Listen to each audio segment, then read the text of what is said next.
Mister Baburaj എന്തു പറഞ്ഞാലും അതേപടി അനുസരിക്കുന്ന അദ്ദേഹത്തിന്റെ സിൽബന്ദികളിൽ പ്രധാനിയായിട്ടുള്ള അൻസിബ എന്ന് പറയുന്ന കുട്ടി.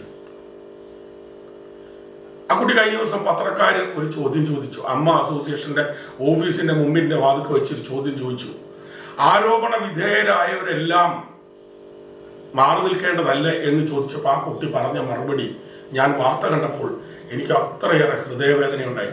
ആ കുട്ടി പറഞ്ഞ മറുപടി, മന്ത്രിമാരും രാഷ്ട്രീയക്കാരും ഒക്കെ ആരോപണ വിധേയരായി എന്നിട്ട് അവരൊക്കെ മത്സരിക്കുന്നില്ലേ? അവരാരും ബലാത്സംഗ കേസിലല്ല, മുൻകൂർ ജാമ്യം എടുത്തിട്ടല്ല. അതുകൊണ്ട് അങ്ങനെയുള്ള ഒരാൾ ഈ മത്സര രംഗത്ത് വരുന്നത് അത്യന്തം അപകടമുണ്ടാക്കും. കഴിഞ്ഞ പ്രാവശ്യം എനിക്കെതിരെ മത്സരിച്ച ആളാണ് മിസ്റ്റർ ബാബുരാജ്. ആരോഗ്യപരമായ മത്സരമായിരുന്നു.